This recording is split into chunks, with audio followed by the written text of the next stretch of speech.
Kisah Abu Nawas dan pintu akhirat. Tidak seperti biasa, hari itu Baginda tiba-tiba ingin menyamar menjadi rakyat biasa. Beliau ingin menyaksikan kehidupan di luar istana tanpa sepengetahuan siapapun agar lebih leluasa bergerak. Baginda mulai keluar istana dengan pakaian yang amat sangat sederhana, layaknya seperti rakyat jelata. Di sebuah perkampungan beliau melihat beberapa orang berkumpul. Setelah Baginda mendekat, ternyata ada seorang ulama sedang menyampaikan kuliah tentang alam barzah. Tiba-tiba ada seorang yang datang dan bergabung di situ. Ia bertanya kepada ulama itu, "Kami menyaksikan orang kafir pada suatu waktu dan mengintip kuburnya, tetapi kami tiada mendengar mereka berteriak dan tidak pula melihat penyiksaan-penyiksaan yang katanya sedang dialaminya. Maka bagaimana cara membenarkan sesuatu yang tidak sesuai dengan yang dilihat mata?" Ulama itu kemudian berpikir sejenak dan kemudian ulama itu berkata, "Untuk mengetahui yang sedemikian itu harus dengan panca indera yang lain. Ingatkah kamu dengan orang yang sedang tidur? Dia kadangkala bermimpi dalam tidurnya digigit ular, diganggu dan sebagainya. Ia juga merasa sakit dan takut ketika itu, bahkan memekik dan keringat bercucuran pada keningnya. Ia merasakan hal semacam itu seperti ketika tidak tidur, sedangkan engkau yang duduk di dekatnya menyaksikan keadaan seolah-olah tidak terjadi apa-apa. Padahal apa yang dilihat serta dialaminya adalah dikelilingi ular. Maka jika masalah mimpi yang remeh saja sudah tidak mampu mata lahir melihatnya, mungkinkah engkau bisa melihat apa yang terjadi di alam barzah?" Baginda Raja terkesan dengan penjelasan ulama itu. Baginda masih ikut mendengarkan kuliah itu. Kini ulama itu melanjutkan kuliahnya tentang alam akhirat. Dikatakan bahwa di surga tersedia hal-hal yang amat disukai nafsu, termasuk benda-benda. Salah satu benda-benda itu adalah mahkota yang amat luar biasa indahnya. Tak ada yang lebih indah dari barang-barang di surga karena barang-barang itu tercipta dari cahaya. Saking indahnya maka satu mahkota jauh lebih bagus dari dunia dan isinya. Baginda makin terkesan. Beliau kemudian pulang ke istana. Baginda sudah tidak sabar ingin menguji kemampuan Abu Nawas. Lalu kemudian Abu Nawas dipanggil. Setelah menghadap Baginda Raja, kemudian Baginda mengatakan sesuatu kepada Abu Nawas. "Aku menginginkan engkau sekarang juga berangkat ke surga, kemudian bawakan aku sebuah mahkota surga yang katanya tercipta dari cahaya itu. Apakah engkau sanggup, wahai Abu Nawas?" "Sanggup, Paduka yang mulia," kata Abu Nawas, langsung menyanggupi tugas yang mustahil dilaksanakan itu. Tetapi Baginda harus menyanggupi pula satu syarat yang akan hamba ajukan. "Sebutkan syarat itu," kata Baginda Raja. "Hamba mohon Baginda menyediakan pintunya agar hamba bisa memasukinya." "Pintu apa?" tanya Baginda belum mengerti. "Pintu alam akhirat," jawab Abu Nawas. "Apa itu?" tanya Baginda ingin tahu. "Kiamat, wahai Paduka yang mulia. Masing-masing alam mempunyai pintu. Pintu alam dunia adalah liang peranakan ibu, pintu alam barzah adalah kematian, dan pintu alam akhirat adalah kiamat. Surga berada di alam akhirat. Bila Baginda masih tetap menghendaki hamba mengambilkan sebuah mahkota di surga, maka dunia harus kiamat terlebih dahulu." Mendengar penjelasan Abu Nawas, Baginda Raja terdiam. Di sela-sela kebingungan Baginda Raja Harun al-Rasyid, Abu Nawas bertanya lagi, "Masihkah Baginda menginginkan mahkota dari surga?" Baginda Raja tidak menjawab. Beliau diam 1000 bahasa. Sejenak kemudian Abu Nawas mohon diri karena Abu Nawas sudah tahu jawabannya. Dan ini adalah kisah Abu Nawas dan menteri bertelur. Pada suatu hari Sultan Harun al-Rasyid memanggil 10 orang menterinya. "Kalian tahu di depan istana ini ada sebuah kolam. Aku akan memberikan masing-masing sebutir telur kepada kalian. Menyelamlah kalian ke dalam kolam itu dan kemudian serahkanlah telur-telur itu kepadaku.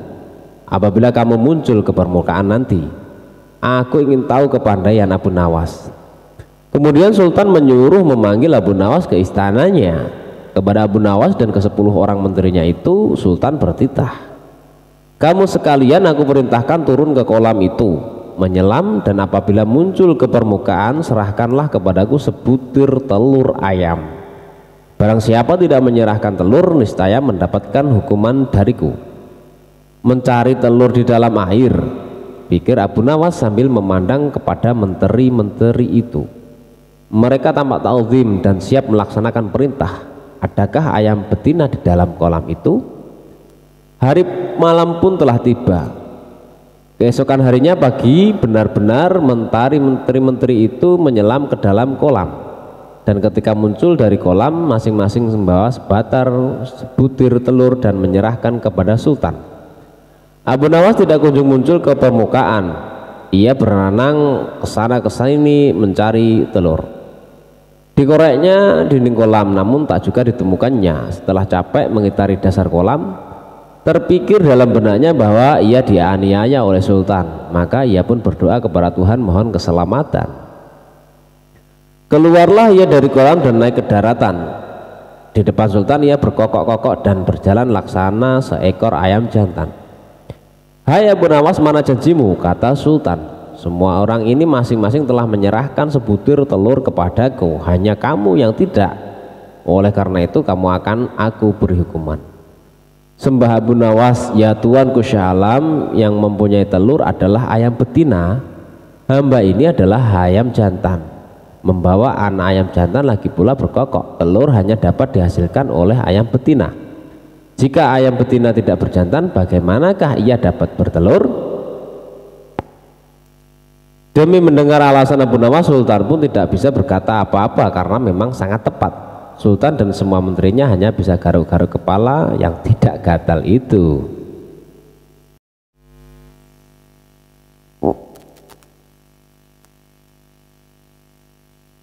Kisah Abu Nawas dan pesan bagi hakim. Bapaknya Abu Nawas adalah seorang penghulu kerajaan Baghdad bernama Maulana. Pada suatu hari bapaknya Abu Nawas yang sudah tua itu sakit parah dan akhirnya meninggal dunia. Abu Nawas dipanggil ke istana. Ia diperintah oleh sultan untuk mengubur jenazah bapaknya itu sebagaimana adat Syekh Maulana.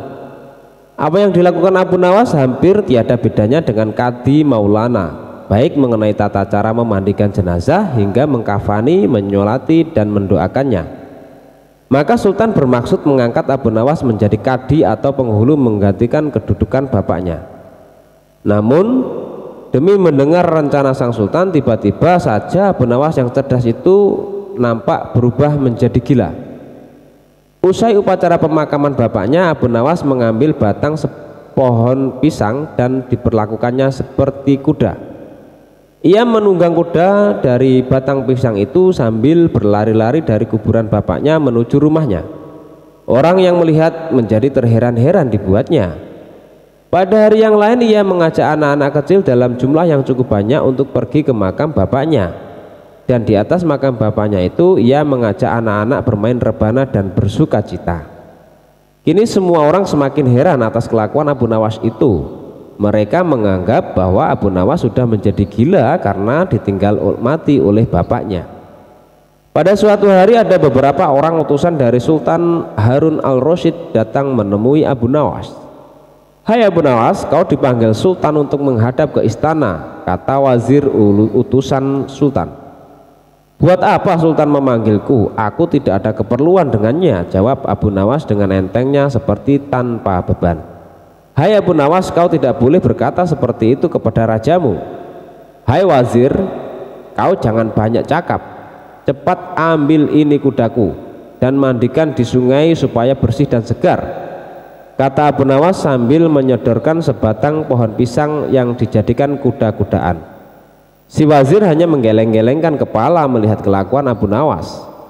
Abu Nawas, kau mau apa tidak menghadap sultan? Kata wazir. Katakan kepada rajamu, aku sudah tahu maka aku tidak mau, kata Abu Nawas. Apa maksudnya Abu Nawas? Tanya wazir dengan rasa penasaran. Sudah pergi sana, bilang saja begitu kepada rajamu, sergah Abu Nawas sembari menyaruk debu dan dilempar ke arah si wazir dan teman-temannya. Si wazir segera menyingkir dari halaman rumah Abu Nawas. Mereka melaporkan keadaan Abu Nawas yang seperti tak waras itu kepada Sultan Harun al-Rasyid. Dengan geram Sultan berkata, kalian bodoh semua, hanya menghadapkan Abu Nawas kemari saja tidak becus.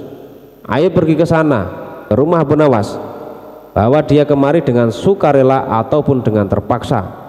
Si wazir segera mengajak beberapa prajurit istana dan dengan paksa Abu Nawas dihadirkan di hadapan raja. Namun lagi-lagi di depan raja Abu Nawas berlagak pilon. Bahkan tingkah lakunya ugal-ugalan tak selayaknya berada di hadapan seorang raja. Abu Nawas bersikaplah sopan, tegur Baginda. Ya Baginda, tahukah Anda apa Abu Nawas? Baginda, terasi itu asalnya dari udang. Kurang ajar kau menghinaku Nawas. Tidak Baginda, siapa bilang udang berasal dari terasi? Baginda merasa dilecehkan. Ia naik pitam dan segera memberi perintah kepada para pengawalnya. Hajar dia, pukul dia sebanyak 25 kali. Wah, Abu Nawas yang kurus kering itu akhirnya lemas tak berdaya dipukuli tentara yang bertubuh kekar. Usai dipukuli, Abu Nawas disuruh keluar istana. Ketika sampai di pintu gerbang kota, ia dicegat oleh penjaga. Hai Abu Nawas, tempo hari ketika engkau hendak masuk ke kota ini, kita telah mengadakan perjanjian bukan? Masa kau lupa pada janjimu itu? Jika engkau diberi hadiah oleh Baginda, maka engkau berkata, aku bagi dua, engkau satu bagian, aku satu bagian. Nah, sekarang mana bagianku itu? Hai penjaga pintu gerbang, apakah kau benar-benar menginginkan hadiah Baginda yang diberikan kepadaku tadi? Iya, tentu itu kan sudah merupakan perjanjian kita. Baik, aku berikan semuanya, bukan hanya satu bagian. Wah, ternyata kau baik hati sekali Abu Nawas. Memang harusnya begitu, kau kan sudah sering menerima hadiah dari Baginda. Tanpa banyak cakap lagi, Abu Nawas mengambil sebatang kayu yang agak besar, lalu orang itu dipukulinya sebanyak 25 kali. Tentu saja orang itu menjerit-jerit kesakitan dan menganggap Abu Nawas telah menjadi gila. Setelah penunggu gerbang kota itu kelenger, Abu Nawas meninggalkannya begitu saja. Ia terus melangkah ke rumahnya. Sementara itu si penjaga pintu gerbang mengadukan nasibnya kepada Sultan Harun al-Rasyid. Ya Tuanku Syah Alam, ampun beribu ampun, hamba datang kemari mengadukan Abu Nawas yang telah memukul hamba sebanyak 25 kali tanpa suatu kesalahan. Hamba mohon keadilan dari Tuanku Baginda. Baginda segera memerintah pengawal untuk memanggil Abu Nawas. Setelah Abu Nawas berada di hadapan Baginda, ia ditanya, hai Abu Nawas, benarkah kau telah memukuli penunggu pintu gerbang kota ini sebanyak 25 kali pukulan? Berkata Abu Nawas, ampun tuanku, hamba melakukannya karena sudah sepatutnya dia menerima pukulan itu. Apa maksudmu? Coba kau jelaskan sebab musababnya kau memukuli orang itu, tanya Baginda. Tuanku, kata Abu Nawas, hamba dan penunggu pintu gerbang ini telah mengadakan perjanjian bahwa jika hamba diberi hadiah oleh Baginda, maka hadiah tersebut akan dibagi dua, satu bagian untuknya, satu bagian untuk saya. Nah, pagi tadi hamba menerima hadiah 25 pukulan, maka saya berikan pula hadiah 25 pukulan kepadanya. Hai penunggu pintu gerbang, benarkah kau telah mengadakan perjanjian seperti itu dengan Abu Nawas? Tanya Baginda. Benar tuanku, jawab penunggu pintu gerbang. Tapi hamba tiada mengira jika Baginda memberikan hadiah pukulan. Dasar tukang peras, sekarang kena batunya kau, sahut Baginda. Abu Nawas tiada bersalah, bahkan sekarang aku tahu bahwa penjaga pintu gerbang kota Baghdad adalah orang yang suka narget, suka memeras orang. Kalau kau tidak merubah kelakuan burukmu itu, sungguh aku akan memecat dan menghukum kamu. Ampun tuanku, sahut penjaga pintu gerbang dengan gemetar. Abu Nawas berkata, tuanku, hamba sudah lelah, sudah mau istirahat, tiba-tiba diwajibkan hadir di tempat ini, padahal hamba tiada bersalah. Hamba mohon ganti rugi, sebab jatah waktu istirahat hamba sudah hilang karena panggilan tuanku. Padahal besok hamba harus mencari nafkah untuk keluarga hamba. Sejenak Baginda melengak, terkejut atas protes Abu Nawas. Namun tiba-tiba ia tertawa terbahak-bahak. Jangan khawatir Abu Nawas. Baginda kemudian memerintahkan bendahara kerajaan memberikan sekantong uang perak kepada Abu Nawas. Abu Nawas pun pulang dengan hati riang gembira. Tetapi sesampai di rumahnya, Abu Nawas masih bersikap aneh dan bahkan semakin nyentrik seperti orang gila sungguhan. Pada suatu hari Raja Harun al-Rasyid mengadakan rapat dengan para menterinya. Apa pendapat kalian mengenai Abu Nawas yang hendak kuangkat sebagai kadi? Wazir atau Perdana Menteri berkata, melihat keadaan Abu Nawas yang semakin parah otaknya, maka sebaiknya tuanku mengangkat orang lain saja menjadi kadi. Menteri-menteri yang lain juga mengutarakan pendapat yang sama. Tuanku, Abu Nawas telah menjadi gila, karena itu dia tak layak menjadi kadi. Baiklah, kita tunggu dulu sampai 21 hari, karena bapaknya baru saja mati. Jika tidak sembuh-sembuh, juga bolehlah kita mencari kadi yang lain saja. Setelah lewat 1 bulan Abu Nawas masih dianggap gila, maka Sultan Harun al-Rasyid mengangkat orang lain menjadi kadi atau penghulu kerajaan Baghdad. Konon dalam suatu pertemuan besar ada seorang bernama Fulan yang sejak lama berambisi menjadi kadi. Ia mempengaruhi orang-orang di sekitar Baginda untuk menyetujui jika ia diangkat menjadi kadi. Maka tatkala ia mengajukan dirinya menjadi kadi kepada Baginda, dengan mudahnya Baginda menyetujuinya. Begitu mendengar Fulan diangkat menjadi kadi, maka Abu Nawas mengucapkan syukur kepada Tuhan. Alhamdulillah, aku telah terlepas dari bala yang mengerikan. Tapi sayang sekali, kenapa harus Fulan yang menjadi kadi? Kenapa tidak yang lain saja? Mengapa Abu Nawas bersikap seperti orang gila? Ceritanya begini. Pada suatu hari ketika ayahnya sakit parah dan hendak meninggal dunia, ia memanggil Abu Nawas untuk menghadap. Abu Nawas pun datang mendekati bapaknya yang sudah lemah lunglai. Berkata bapaknya, "Hai anakku, aku sudah hampir mati. Sekarang ciumlah telinga kanan dan telinga kiriku." Abu Nawas segera menuruti pemerintahan terakhir bapaknya.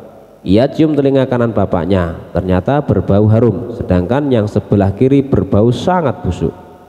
"Bagaimana anakku, sudahkah kau cium?" "Benar bapak, ceritakanlah dengan sejujurnya baunya kedua telingaku ini."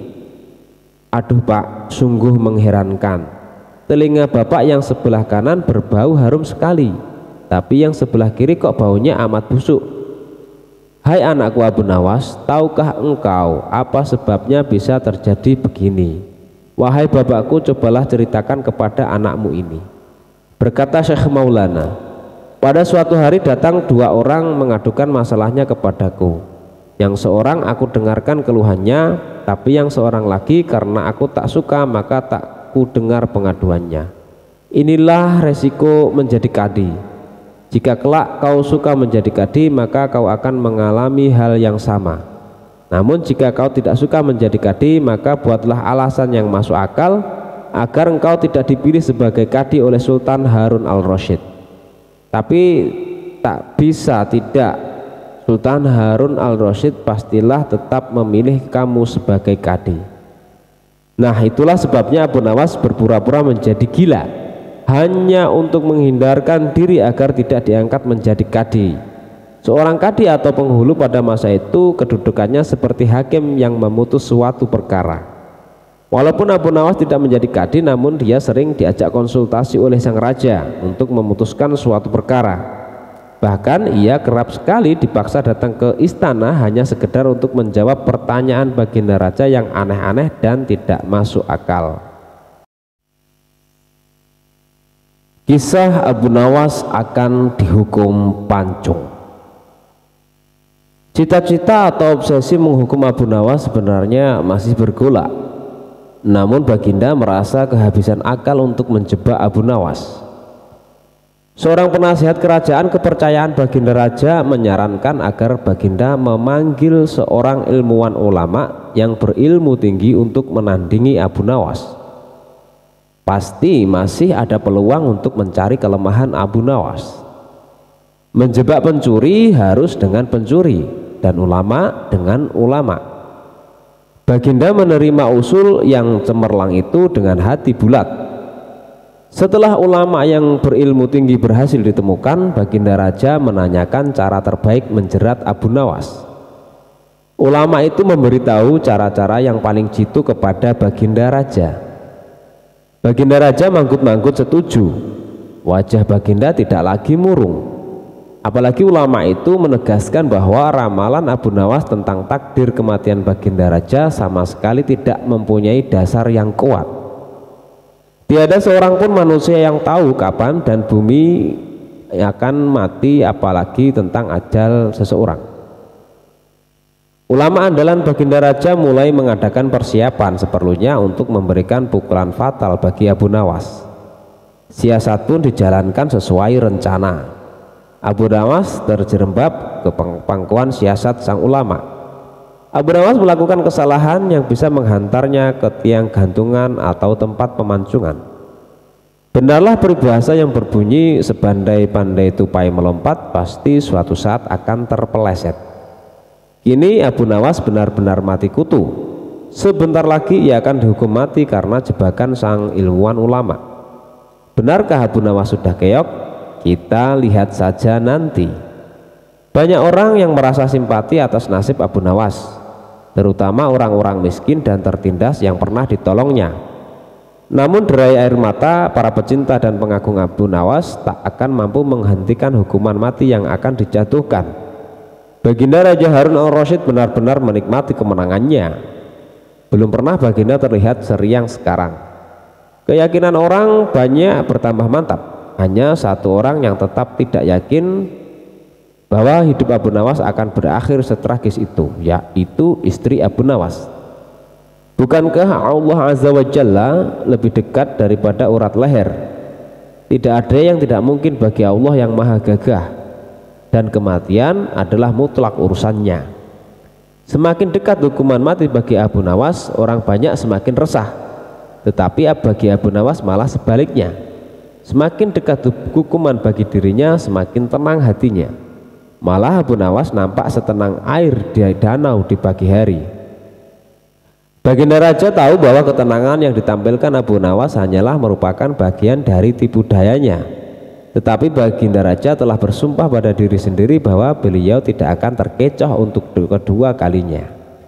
Sebaliknya Abu Nawas juga yakin selama nyawa masih melekat maka harapan akan terus menyertainya.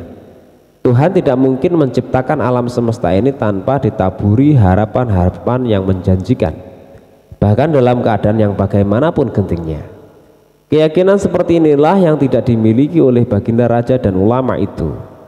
Seketika suasana menjadi hening sewaktu Baginda Raja memberikan sambutan tentang akan dilaksanakan hukuman mati atas diri terpidana Abu Nawas. Kemudian tanpa memperpanjang waktu lagi Baginda Raja menanyakan permintaan terakhir Abu Nawas. Dan pertanyaan inilah yang paling dinanti-nantikan Abu Nawas. Adakah permintaan yang terakhir? Ada Paduka yang mulia, jawab Abu Nawas singkat. Sebutkan, kata Baginda. Sudilah kiranya hamba diperkenankan memilih hukuman mati yang hamba anggap cocok, wahai Baginda yang mulia, pinta Abu Nawas. Baiklah, kata Baginda menyetujui permintaan Abu Nawas. Paduka yang mulia, yang hamba pinta adalah bila pilihan hamba benar, hamba bersedia dihukum pancung. Tetapi jika pilihan hamba dianggap salah, maka hamba dihukum gantung saja, kata Abu Nawas memohon. Engkau memang orang yang aneh. Dalam saat-saat yang amat genting pun engkau masih sempat bersendau gurau. Tetapi ketahuilah bagiku segala tipu muslihatmu hari ini tak akan bisa membawamu kemana-mana, kata Baginda sambil tertawa. Hamba tidak bersenda gurau, Paduka yang mulia, kata Abu Nawas bersungguh-sungguh. Baginda makin terpingkal-pingkal, namun belum selesai Baginda Raja tertawa-tawa, Abu Nawas berteriak dengan nyaring. Hamba minta dihukum pancung. Semua yang hadir kaget. Orang yang banyak belum mengerti mengapa Abu Nawas membuat keputusan itu. Tetapi kecerdasan otak Baginda Raja menangkap sesuatu yang lain, sehingga tawa Baginda yang semula berderai-derai mendadak terhenti. Kening Baginda berkenyit mendengar ucapan Abu Nawas. Baginda Raja tidak berani menarik kata-katanya karena telah disaksikan oleh ribuan rakyatnya. Beliau sudah terlanjur mengabulkan Abu Nawas menentukan hukuman mati yang paling cocok untuk dirinya. Kini kesempatan Abu Nawas membela diri. Baginda yang mulia, hamba tadi mengatakan bahwa hamba akan dihukum pancung. Kalau pilihan hamba benar, maka hamba dihukum gantung. Tetapi di manakah letak kesalahan pilihan hamba sehingga hamba harus dihukum gantung? Padahal hamba telah memilih hukuman pancung. Olah kata Abu Nawas memaksa Baginda Raja dan ulama itu tercengang. Benar-benar luar biasa otak Abu Nawas ini. Rasanya tidak ada lagi manusia pintar selain Abu Nawas di negeri Baghdad ini. Abu Nawas, aku mengampunimu, tapi sekarang jawablah pertanyaanku ini. Berapa banyakkah bintang di langit? Oh, gampang sekali tuanku. Iya, tapi berapa? 100 juta, 100 miliar? Tanya Baginda. Bukan tuanku, cuma sebanyak pasir di pantai. Kau ini, bagaimana bisa orang menghitung pasir di pantai? Bagaimana pula orang bisa menghitung bintang di langit? Kau memang penggeli hati, kau adalah pelipur lawaku. Abu Nawas, mulai sekarang jangan segan-segan. Sering-seringlah datang ke istanaku. Aku ingin selalu mendengar lelucon-leluconmu yang baru. Siap Baginda. Lalu Baginda memerintahkan bendahara kerajaan memberikan sekantong uang kepada manusia terlucu di negerinya itu. Kisah Abu Nawas lolos dari amukan sang istri. Diam-diam ternyata Abu Nawas memiliki istri yang sangat pencemburu. Pada saat Abu Nawas sering pulang larut malam, ia selalu marah-marah. Pada suatu hari Abu Nawas keluar rumah hingga larut malam. Hal itu pun membuat istrinya merasa gelisah dan emosi karena sudah berjam-jam menunggu di rumah. Ia pun tidak bisa tidur gara-gara Abu Nawas yang masih dalam tanda tanya. Bahkan istri Abu Nawas sudah menyiapkan suatu rencana untuk memarahi Abu Nawas ketika dia pulang nanti. Waktu pun sudah menunjukkan larut malam, begitu gelap. Namun Abu Nawas tetap saja tak kunjung kembali pulang. Tiba-tiba saja dalam kondisi yang seperti itu terdengar suara yang seperti orang hendak masuk dari jendela rumah yang terbuat dari kayu itu. Mendengar suara itu, istri Abu Nawas pun langsung siap siaga untuk melancarkan aksinya. Ia menuju jendela sambil memegang sepotong kayu berukuran lumayan besar. Ia berpikir bahwa Abu Nawas sengaja masuk rumah melalui jendela karena takut dimarahi olehnya. Tak lama kemudian masuklah seseorang melalui jendela yang ukurannya relatif kecil.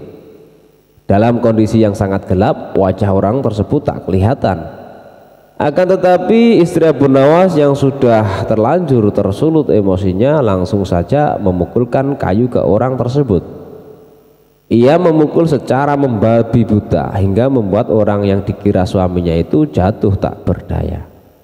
Ampun, ampun, ujar orang tersebut. Tentu saja karena pukulan yang membabi buta yang dilakukan oleh istri Abu Nawas tersebut membuat orang tadi terkapar di lantai. Istri Abu Nawas pun merasa sangat puas dengan tindakannya ini. Ia menganggap bahwa tindakannya setimpal atas kesalahan suaminya si Abu Nawas. Ayo cepat bangun, lain kali jangan diulangi lagi dengan pulang larut malam, kata istri Abu Nawas dengan nada membentak. Setelah ditunggu beberapa menit, orang tersebut tak juga bangkit-bangkit. Maka mulailah istri Abu Nawas menjadi penasaran. Dalam pencahayaan yang kurang, ia mencoba melihat dengan seksama orang yang dipukulinya tadi. Betapa kagetnya istri Abu Nawas, ternyata orang itu bukanlah suaminya. Ia tak mengenali wajah orang yang dipukulinya. Dalam kondisi itu, istri Abu Nawas pun menyebut orang itu sebagai seorang pencuri dan berteriak dengan keras. Ada pencuri, tolong, tolong, teriak istri Abu Nawas. Kontan saja teriakan istri Abu Nawas tersebut membuat para warga berhamburan keluar untuk menangkap pencuri. Tak lama kemudian beberapa warga pergi ke rumah Abu Nawas. Mereka lantas meringkus pencuri yang sudah tidak berdaya di lantai. Para warga pun merasa kaget melihat kejadian itu. Ada seorang pencuri yang ditaklukkan oleh seorang wanita. Pencuri itu babak belur terkena pukulan dari istri Abu Nawas. Wah, hebat sekali, pencuri ini sampai terbaring tak berdaya di lantai. Mungkin butuh waktu berminggu-minggu agar bisa pulih kembali, kata salah satu warga. Maaf Pak, saya tak bermaksud menyakitinya, apalagi sampai separah itu. Hanya kekeliruan saja Pak, kata istri Abu Nawas. Keliru bagaimana? Tanya warga. Waktu itu ia masuk melalui jendela dapur. Saya kira suami saya yang baru pulang berpesta dengan teman-temannya, makanya saya langsung gebuk. Jelas istri Abu Nawas. Tak berapa lama kemudian Abu Nawas pun datang di tengah-tengah mereka. Setelah mendengar cerita tentang seorang pencuri yang babak belur dihajar istrinya, ia pun tersenyum kecil dan bersyukur. Untung saja bukan saya yang dihajar, makanya jangan main pukul, beginilah akibatnya, kata Abu Nawas. Namun demikian Abu Nawas cukup bangga dengan keberanian istrinya yang sanggup melumpuhkan seorang pencuri.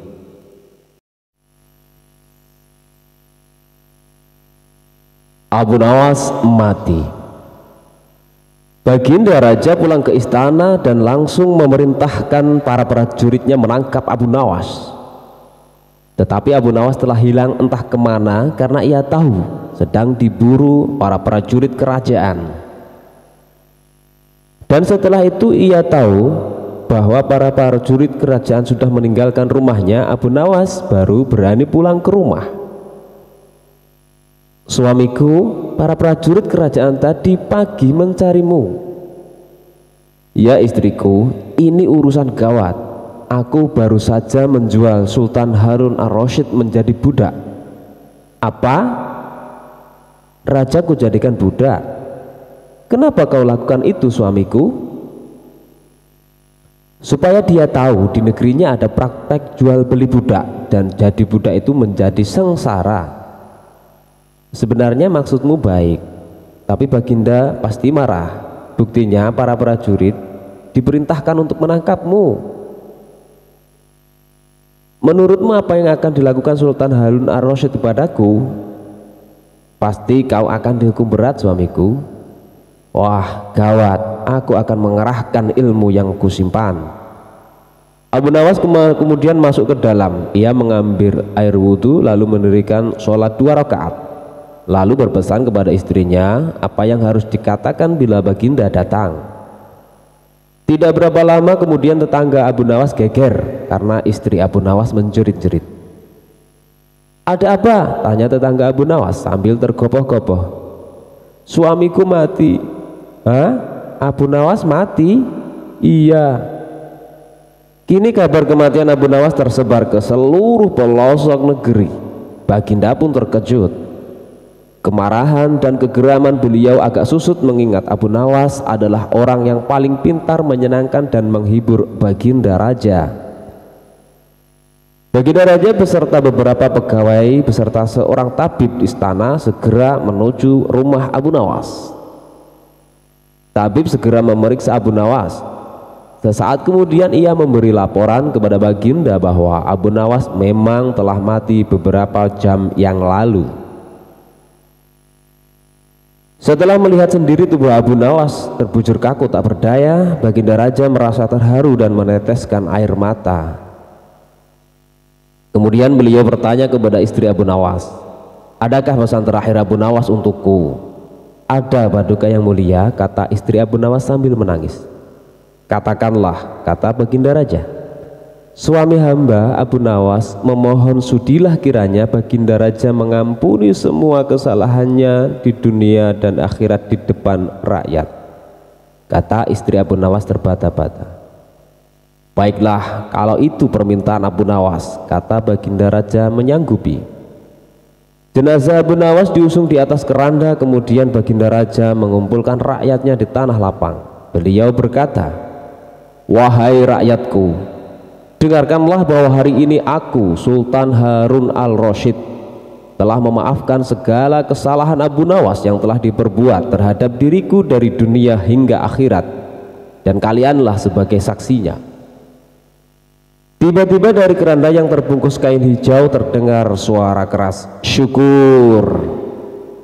Seketika pengusung jenazah ketakutan, apalagi melihat Abu Nawas bangkit berdiri seperti mayat hidup. Seketika rakyat yang berkumpul itu pun lari tunggang langgang bertuburkan dan banyak yang jatuh tergilir. Abu Nawas sendiri segera berjalan ke hadapan Baginda. Pakaiannya yang putih-putih bikin Baginda sadar juga. Kau sebenarnya mayat hidup atau memang kau hidup lagi? Tanya Baginda dengan gemetar. Hamba masih hidup tuanku.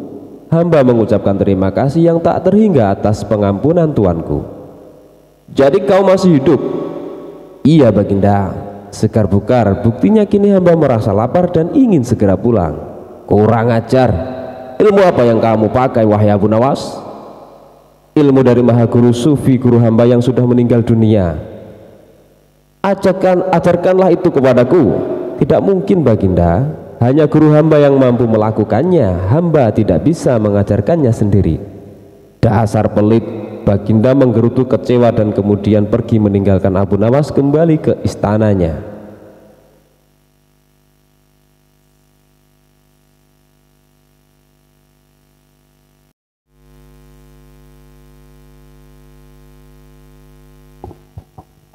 Abu Nawas melakukan taruhan yang berbahaya. Pada suatu sore ketika Abu Nawas ke warung teh, kawan-kawannya sudah berada di situ. Mereka memang sengaja sedang menunggu Abu Nawas. Nah, ini Abu Nawas datang, kata salah seorang dari mereka. Ada apa? Kata Abu Nawas sambil memesan secangkir teh hangat. Kami tahu engkau selalu bisa melepaskan diri dari perangkap-perangkap yang dirancang Baginda Raja Harun al-Rasyid. Tetapi kami yakin kali ini engkau pasti dihukum. Baginda Raja bila engkau berani melakukannya. Kawan-kawan Abu Nawas membuka percakapan. Apa yang harus kutakutkan? Tidak ada sesuatu apapun yang perlu ditakuti kecuali Allah Subhanahu wa Ta'ala, kata Abu Nawas menantang. Selama ini belum pernah ada seorang pun di negeri ini yang berani memantati Baginda Raja Harun al-Rasyid.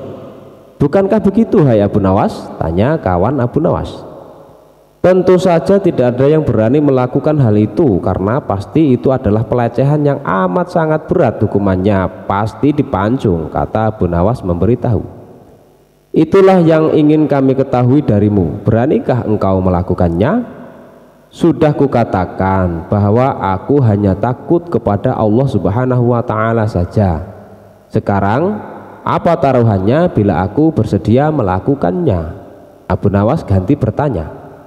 100 keping uang emas. Di samping itu Baginda harus tertawa tatkala engkau pantati, kata mereka. Abu Nawas pulang setelah menyanggupi tawaran yang amat sangat berbahaya itu.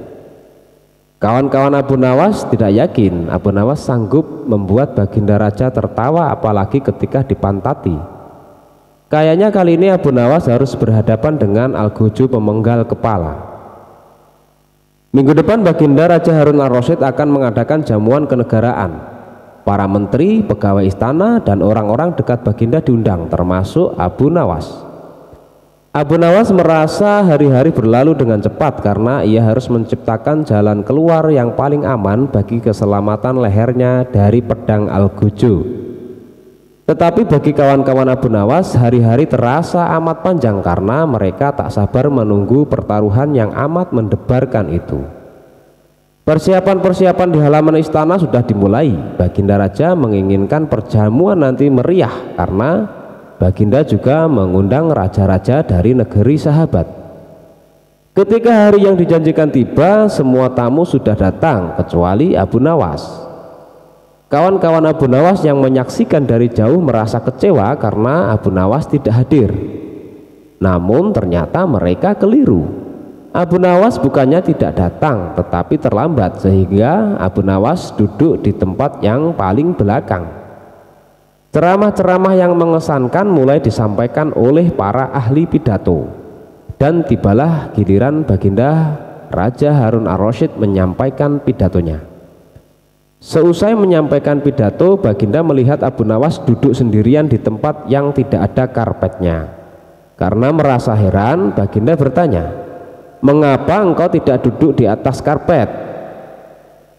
"Paduka yang mulia, hamba haturkan terima kasih atas perhatian Baginda. Hamba sudah merasa cukup bahagia duduk di sini," kata Abu Nawas. "Wahai Abu Nawas, majulah dan duduklah di atas karpet. nanti pakaianmu kotor karena duduk di atas tanah. Baginda raja menyarankan, ampun tuanku yang mulia, sebenarnya hamba ini sudah duduk di atas karpet.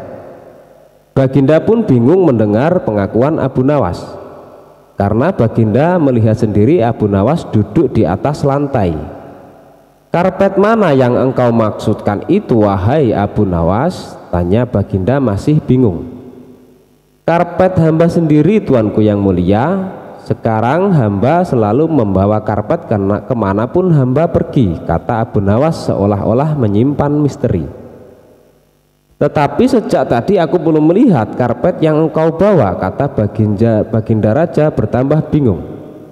Baiklah Baginda yang mulia, kalau memang ingin tahu maka dengan senang hati hamba akan menunjukkan kepada paduka yang mulia, kata Abu Nawas sambil beringsut-ringsut ke depan.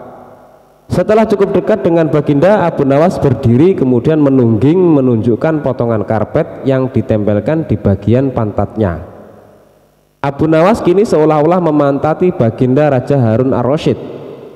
Melihat ada sepotong karpet menempel di pantat Abu Nawas, Baginda Raja tak bisa membendung tawa sehingga beliau terpingkal-pingkal diikuti oleh para undangan. Menyaksikan kejadian yang menggelikan itu, kawan-kawan Abu Nawas merasa kagum. Namun mereka harus rela melepas 100 keping uang emas untuk Abu Nawas karena mereka kalah dalam taruhan tersebut.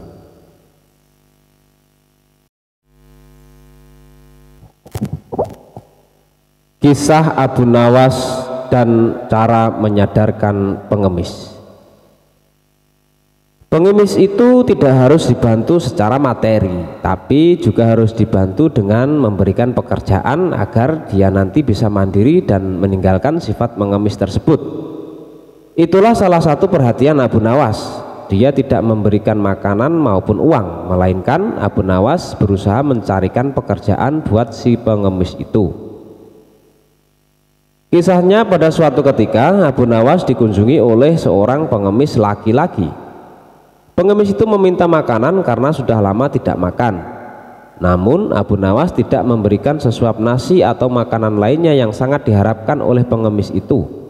Akan tetapi ia malah mengajukan beberapa pertanyaan semata. Kenapa engkau mengemis?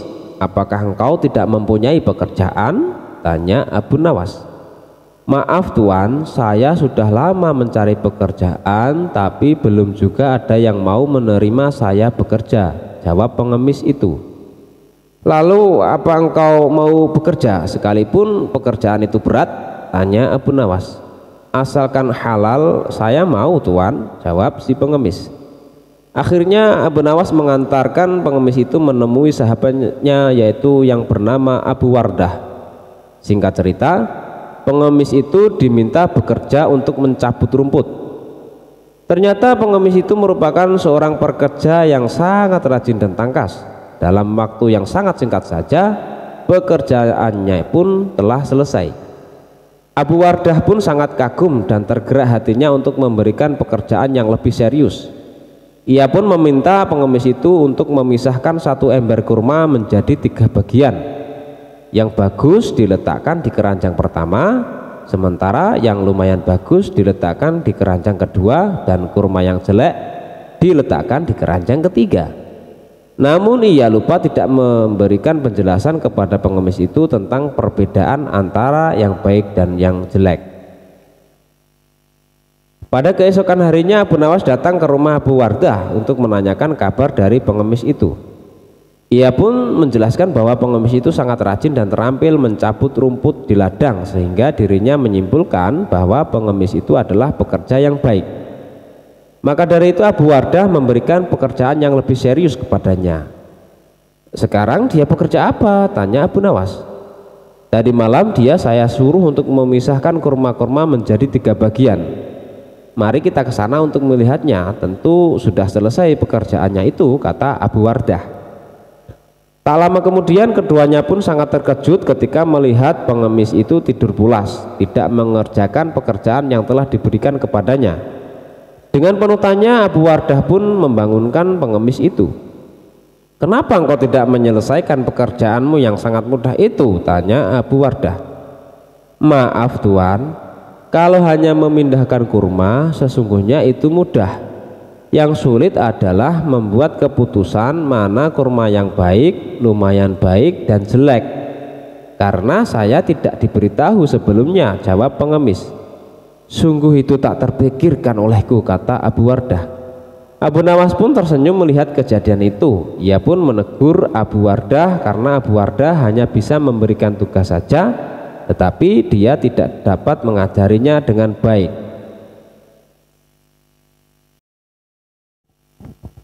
Kisah Abu Nawas dan pukulan yang menjadi dinar. Pada suatu hari Abu Nawas menghadap ke istana. Ia pun bercakap-cakap dengan sultan dengan hati yang riang gembira. Tiba-tiba terlintas dalam pikiran di benak sultan, bukankah ibu si Abu Nawas ini sudah meninggal? Aku ingin mencoba kepandaiannya sekali lagi. Aku ingin menyuruh dia membawa ibunya ke istanaku ini. Kalau berhasil akan aku beri hadiah 100 dinar. Hai Abu Nawas, titah Sultan Harun al-Rasyid, besok bawalah ibumu ke istanaku. Nanti aku beri engkau hadiah 100 dinar. Abu Nawas pun sangat kaget. Bukankah beliau sudah tahu kalau ibuku sudah meninggal? Tapi mengapa beliau memerintahkan itu, pikirnya. Namun dasar Abu Nawas, ia menyanggupi saja perintah itu. Baiklah tuanku, esok pagi hamba akan bawa ibu hamba menghadap kemari, jawabnya mantap. Setelah itu ia pun mohon diri. Sesampai di rumah setelah makan dan minum, ia pergi lagi. Dijelajahinya sudut-sudut negeri itu, menyusuri jalan, lorong dan kampung untuk mencari seorang perempuan tua yang akan dijadikan sebagai ibu angkat. Rupanya tidak mudah menemukan sesosok perempuan tua. Setelah memeras tenaga mengayun langkah ke sana kemari hingga lelah, barulah ia menemukan yang dicari. Perempuan itu adalah seorang pedagang kue apem di pinggir jalan yang sedang memasak kue-kue dagangannya. Dihampirinya perempuan tua itu. Hai ibu, bersediakah engkau kujadikan ibu angkat? Kata Abu Nawas. Kenapa engkau berkata demikian? Tanya si ibu tua itu. Apa alasannya? Maka diceritakanlah perihal dirinya yang mendapat perintah dari sultan agar membawa ibunya ke istana, padahal ibunya sudah meninggal. Abu Nawas juga bercerita bahwa dia dijanjikan akan membagi 2 hadiah dari sultan yang akan diterimanya dengan ibu tua tersebut. Uang itu dapat ibu simpan untuk bekal meninggal bila sewaktu-waktu dipanggil Tuhan, kata Abu Nawas. Baiklah, kata si ibu tua itu, aku sanggup memenuhi permintaanmu itu. Setelah itu Abu Nawas menyerahkan sebuah tasbih dengan pesan agar terus menghitung biji tasbih itu meskipun di depan sultan, dan jangan menjawab pertanyaan yang diajukan. Sebelum meninggalkan perempuan itu, Abu Nawas mewanti-wanti agar rencana ini tidak sampai gagal. Untuk itu ia akan menggendong perempuan tua itu ke istana. Baiklah anakku, moga-moga Tuhan memberkatimu, kata si ibu tua itu, dan terutama kepada ibuku. Keesokan harinya, pagi-pagi sekali Abu Nawas sudah sampai di istana lalu memberikan salam kepada sultan. Assalamualaikum ya tuanku Syah Alam. Waalaikumsalam Abu Nawas, jawab sultan. Setelah itu sultan memandang Abu Nawas. Bukan main terkejutnya sultan melihat Abu Nawas menggendong seorang perempuan tua. Siapa yang kamu gendong itu? Tanya Sultan Harun al-Rasyid. Dia adalah ibuku, kata Abu Nawas. Benarkah itu ibumu? Benar tuanku, inilah ibuku. Beliau sudah tua dan kakinya lemah dan tidak mampu berjalan kemari, padahal rumahnya sangat jauh. Itulah sebabnya hamba menggendong ibu kemari, kata Abu Nawas sambil mendudukkan ibu tua itu di hadapan sang raja. Setelah duduk, ibu tua itu pun segera memegang tasbih dan segera menghitung biji tasbih tanpa henti, meski sultan mengajukan beberapa pertanyaan kepadanya. Tentu saja Sultan tersinggung. Ibumu ini sangat tidak sopan Abu Nawas. Lagi pula apa yang dikatakannya itu sampai tidak mau berhenti. Sembah Abu Nawas, ya Tuanku Syah Alam, suami ibu hamba ini 99 banyaknya. Beliau sengaja menghafal nama-nama mereka satu persatu dan tidak akan berhenti sebelum selesai semuanya. Demi mendengar ucapan Abu Nawas itu perempuan itu pun melempar tasbih dan bersembah datang kepada Sultan. Ya Tuanku Syah Alam, katanya, adapun hamba ini dari muda sampai tua begini hanya seorang suami hamba. Apabila sekarang ini berada di hadapan tuanku itu adalah atas permintaan Abu Nawas. Dia berpesan agar hamba menghitung-hitung biji tasbih dan tidak menjawab pertanyaan tuanku. Nanti Abu Nawas akan membagi dua hadiah yang akan diterimanya dari tuanku. Begitu mendengar ucapan perempuan tua itu, Sultan tertawa dan menyuruh memukul Abu Nawas 100 kali. Ketika perintah itu akan dilaksanakan, Abu Nawas minta izin untuk dipertemukan dengan Sultan. Ya tuanku, hukuman apakah yang akan tuanku jatuhkan kepada hamba ini? Karena engkau berjanji kepadaku akan membawa ibumu kemari, aku pun berjanji akan memberi hadiah uang 100 dinar. Tapi karena kamu tidak bisa memenuhi janjimu, dapatlah engkau 100 kali pukulanku, kata Sultan. Ya Tuanku Syah Alam, kata Abu Nawas, hamba berjanji dengan perempuan tua ini akan membagi dua hadiah yang akan tuanku berikan kepada hamba. Tetapi karena sekarang hamba mendapat dera, hadiah itu juga harus dibagi dua. Karena yang bersalah dua orang, hamba terimalah hukuman itu, tetapi 50 seorang dengan perempuan tua ini. Dalam hati Sultan bergumam, jangankan dipukul 50 kali, dipukul sekali saja perempuan tua ini tidak akan mampu berdiri. Setelah itu Sultan memberi 50 dinar kepada perempuan itu sambil berpesan agar tidak cepat percaya kepada Abu Nawas bila lain kali menemuinya. Dengan sukacita diterimanya hadiah itu dan dipandangnya Abu Nawas. Ya Tuanku Syah Alam, ampun beribu ampun. Jika ibuku telah mendapat anugerah dari Paduka, tidak adil kiranya bila anaknya ini dilupakan begitu saja.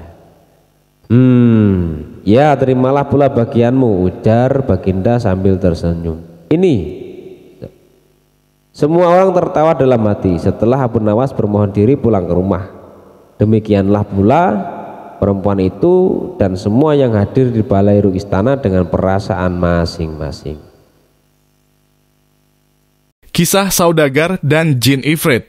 Tuan kata Syekh Razade, dahulu kala ada seorang saudagar yang sangat kaya raya. Dia memiliki tanah yang luas, harta yang berlimpah, dan tentu saja uang yang banyak. Banyak sekali pekerja dan buruh yang menggantungkan hidupnya pada si saudagar. Suatu hari dia bermaksud untuk melakukan perjalanan perniagaan ke negeri yang jauh. Dia menaikkan barang dagangannya ke punggung kudanya dan sebuah kantung besar yang ia bawa di punggungnya penuh berisi roti, madu, dan kurma serta air untuk bekal perjalanannya. Maklumlah, ia harus melewati padang pasir yang tandus di mana tidak ada satupun kehidupan di sana. Singkatnya, ia berhasil sampai di tujuan dengan selamat. Dan setelah menyelesaikan transaksi bisnisnya dan memperoleh untung besar, ia pun segera bersiap-siap untuk melakukan perjalanan pulang. Hari itu, matahari bersinar terik. Saudagar memutuskan untuk berteduh di bawah pohon rindang sambil beristirahat. Dia membiarkan kudanya beristirahat dan merumput, sementara dia membuka bekalnya, roti dengan selai madu dan segenggam kurma. Setelah selesai memakan kurma, dia melemparkan bijinya ke sekumpulan batu-batu besar di sampingnya. Sebagai seorang muslim yang taat dan karena waktu sudah menunjukkan waktu zuhur, saudagar segera mengambil wudhu dan melakukan sholat. Dia masih sedang berzikir ketika tiba-tiba bas di depannya muncullah jin ifrit yang bertubuh tinggi besar dengan mata merah karena marah dan membawa sebilah pedang yang terhunus. Hei manusia, bangkitlah. Aku akan mengambil nyawamu seperti kau telah mengambil nyawa anakku. Teriak jin ifrit. Wahai jin, bagaimana mungkin aku membunuh anakmu sedangkan aku tidak mengenalnya dan tidak pernah melihatnya, kata saudagar dengan ketakutan. Apa? Bukankah kau tadi yang melemparkan biji-biji kurma ke arah batu-batu itu? Tanya jin. Ya betul, kata saudagar. Aku kasih tahu padamu bahwa salah satu darinya telah mengenai mata anakku. Anakku yang malang, dia mati seketika, seru jin marah. Saudagar tersebut demi mendengar keterangan jin ifrit bersumpah dengan nama Allah yang menciptakan dan tempat semua makhluk kembali bahwa jika dia memang membunuh anak jin tersebut, maka itu pasti tidak sengaja. Untuk itu dia memohon kemurahan hati jin untuk memaafkannya. Perbuatanmu tidak bisa dimaafkan, kata jin ifrit. Dia lalu menyeret saudagar tersebut, membantingnya ke tanah dan bersiap menebaskan pedangnya ke leher saudagar. Saat itu Scheherazade menyadari bahwa pagi telah datang dan bahwa sudah tiba waktunya bagi Sultan untuk bangun. "Oh kakak, sungguh cerita yang sangat menarik," kata Dinarzade. Dan akhir ceritanya lebih menarik lagi dan lebih mencengangkan. "Aku akan menceritakan sisanya nanti malam jika saja Sultan mengizinkanku hidup 1 hari lagi," kata Scheherazade.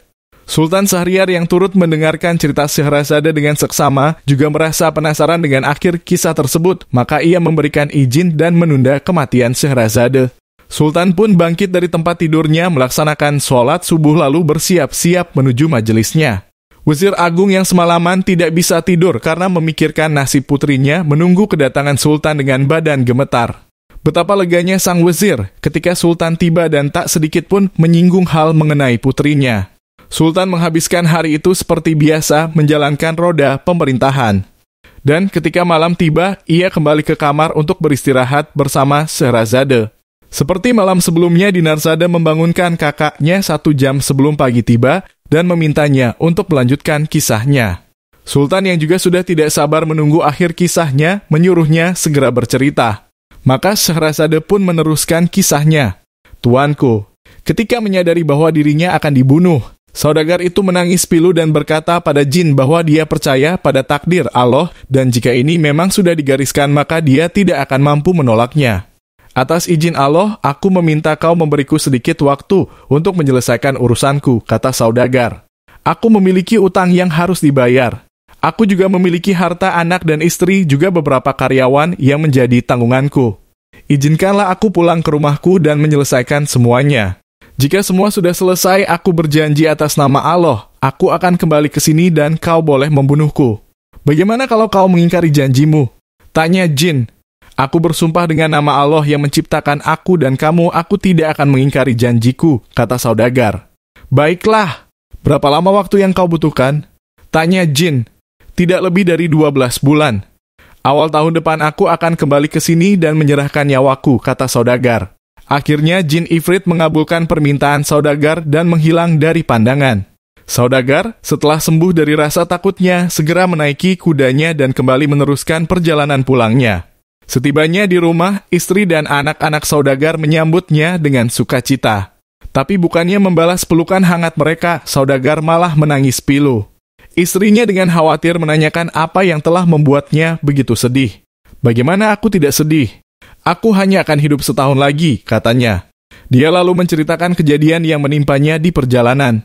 Mendengar hal itu, keluarganya sangat bersedih, namun saudagar itu meyakinkan keluarganya bahwa itu adalah kehendak Allah yang tidak bisa dihindari. Esoknya, saudagar segera membereskan semua utangnya. Ia memberikan hadiah-hadiah untuk semua temannya, memerdekakan banyak sekali budak-budaknya, membagi warisan untuk istri, anak-anak dan keluarganya, mencarikan wali untuk anak-anaknya yang masih kecil, dan mempercayakan semua propertinya kepada istrinya. Setahun berlalu dengan cepat, kini tiba saatnya saudagar untuk berpamitan kepada anak dan istrinya. Dibawanya selai kain kafan untuk membungkus mayatnya. Mereka tidak dapat menahan kesedihan dan tidak rela melepas kepergian saudagar. Mereka memaksa untuk ikut pergi dan mati bersama-sama, namun sang saudagar berkata kepada anak-anaknya, "Anak-anakku, aku pergi untuk menepati janjiku kepada Allah, banggalah dan tabahlah. Ingatlah bahwa mati adalah takdir bagi semua makhluk yang bernyawa." Setelah berkata demikian, saudagar mengucapkan salam dan pergi meninggalkan mereka. Akhirnya, saudagar tersebut tiba di tempat yang telah ia janjikan. Dia menanti kedatangan jin ifrit di bawah pohon tempat dia dulu berteduh dan menunggu kedatangan jin ifrit dengan perasaan yang sulit untuk dilukiskan. Saat ia menunggu, tiba-tiba datang seorang syekh yang membawa seekor rusa menghampirinya.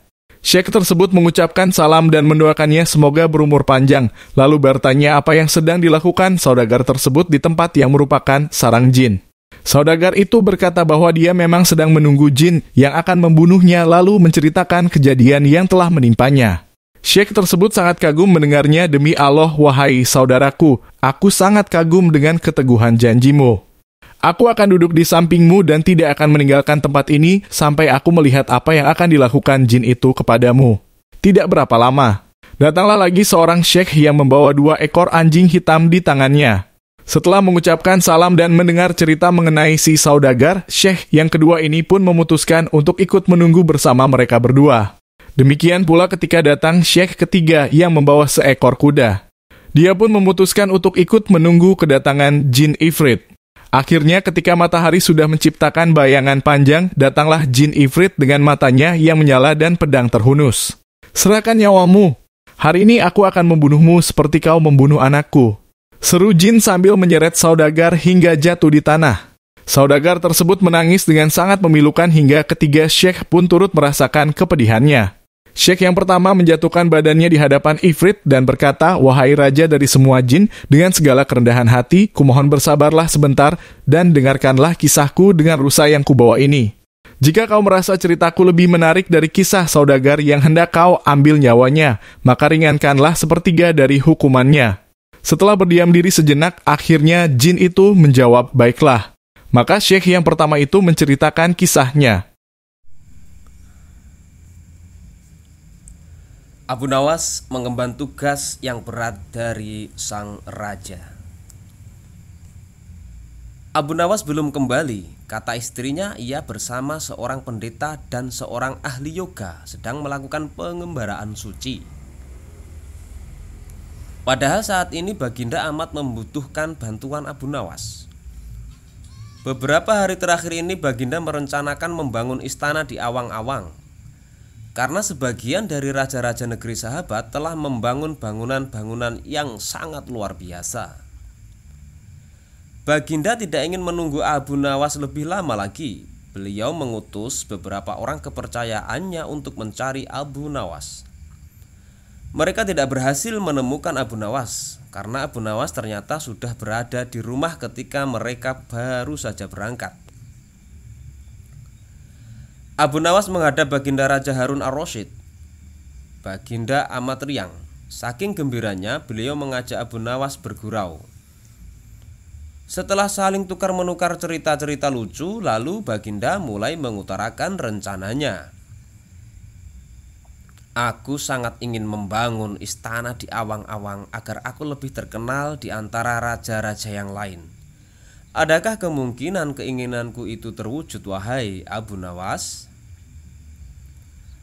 "Tidak ada yang tidak mungkin dilakukan di dunia ini, Paduka yang mulia," kata Abu Nawas berusaha mengikuti arah pembicaraan Baginda. "Kalau menurut pendapatmu hal itu tidak mustahil diwujudkan, maka aku serahkan sepenuhnya tugas ini kepadamu," kata Baginda dan dengan merasa puas. Abu Nawas terperanjat. Ia menyesal telah mengatakan kemungkinan mewujudkan istana di awang-awang. Tetapi nasi telah menjadi bubur. Kata-kata yang telah terlanjur didengar oleh Baginda tidak mungkin ditarik kembali. Baginda memberi waktu Abu Nawas beberapa minggu. Rasanya tak ada yang lebih berat bagi Abu Nawas kecuali tugas yang diembannya sekarang. Jangankan membangun istana di langit, membangun sebuah gubuk kecil pun sudah merupakan hal yang mustahil dikerjakan. Hanya Tuhan saja yang mampu melakukannya, begitu gumam Abu Nawas. Hari-hari berlalu seperti biasa. Tak ada yang dikerjakan Abu Nawas kecuali memikirkan bagaimana membuat Baginda merasa yakin kalau yang dibangun itu benar-benar istana di langit. Seluruh ingatannya dikerahkan dan dihubung-hubungkan.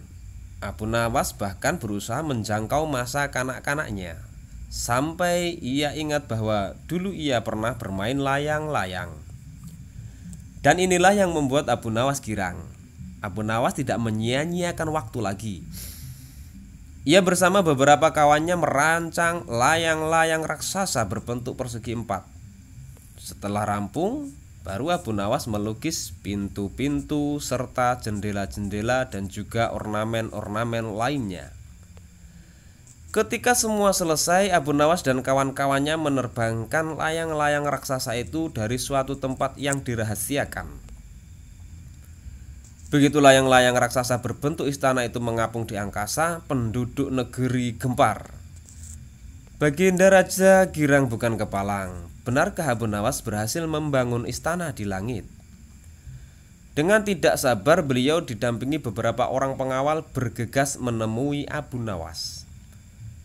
Abu Nawas berkata dengan bangga, "Paduka yang mulia, istana pesanan Paduka telah rampung." "Wah, engkau benar-benar hebat, wahai Abu Nawas," kata Baginda memuji Abu Nawas. "Terima kasih, wahai Baginda yang mulia," kata Abu Nawas. "Lalu bagaimana caranya aku ke sana?" tanya Baginda. "Dengan tambang, Paduka yang mulia," kata Abu Nawas. "Kalau begitu siapkan tambang itu sekarang. Aku ingin segera melihat istanaku dari dekat," kata Baginda tidak sabar. "Maafkan hamba, Paduka yang mulia. Hamba kemarin lupa memasang tambang itu, sehingga seorang kawan hamba tertinggal di sana dan tidak bisa turun," kata Abu Nawas. "Bagaimana dengan engkau sendiri, Abu Nawas? Dengan apa engkau turun ke bumi?" tanya Baginda. "Dengan menggunakan sayap, Paduka yang mulia," kata Abu Nawas dengan bangga. "Kalau begitu buatkan aku sayap supaya aku bisa terbang ke sana," kata Baginda. "Paduka yang mulia, sayap itu hanya bisa diciptakan dalam mimpi," kata Abu Nawas menjelaskan. "Engkau berani mengatakan aku gila sepertimu?" tanya Baginda sambil melotot. "Iya Baginda, kurang lebih seperti itu," jawab Abu Nawas tangkas. "Apa maksudmu?" tanya Baginda lagi. Baginda tahu bahwa membangun istana di awang-awang adalah pekerjaan yang mustahil dilaksanakan, tetapi Baginda tetap menyuruh hamba mengerjakannya. Sedangkan hamba juga tahu bahwa pekerjaan itu mustahil dikerjakan, tetapi hamba tetap menyaguhi titah Baginda yang tidak masuk akal itu. Kata Abu Nawas berusaha meyakinkan Baginda. Tanpa menoleh, Baginda Raja kembali ke istana diiringi oleh para pengawalnya. Abu Nawas berdiri sendirian sambil memandang ke atas melihat istana terapung di awang-awang. "Sebenarnya siapa di antara kita yang gila?" tanya Abu Nawas mulai jengkel. "Hamba kira kita berdua sama-sama tidak waras," jawab Raja dengan tegasnya.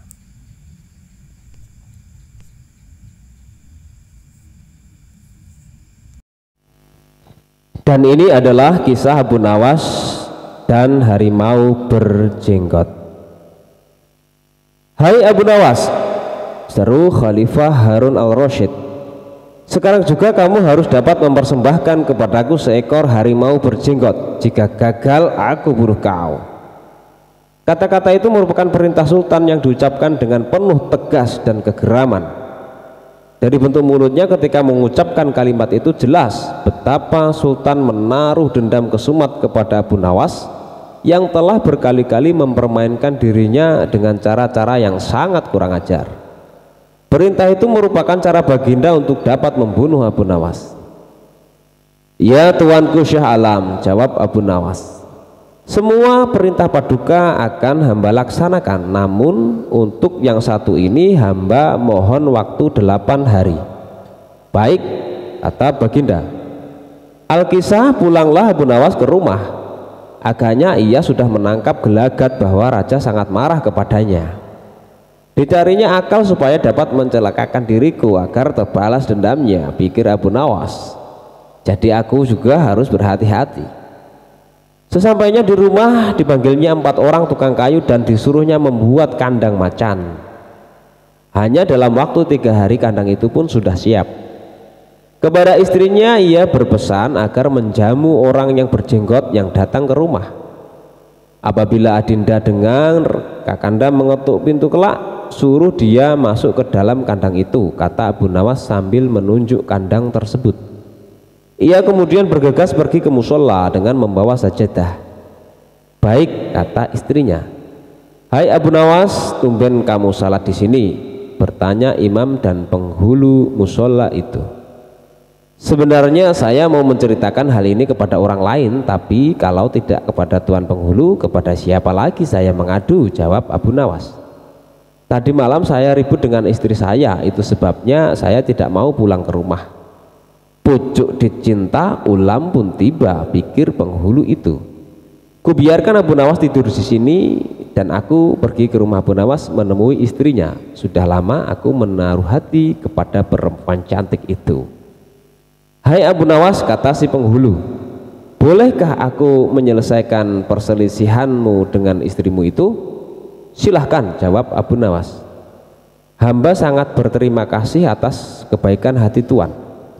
Maka pergilah penghulu ke rumah Abu Nawas dengan hati bunga-bunga dan dengan wajah berseri-seri. Diketuknya pintu rumah Abu Nawas. Begitu pintu terbuka, ia langsung mengambil istri Abu Nawas dan diajak duduk bersanding.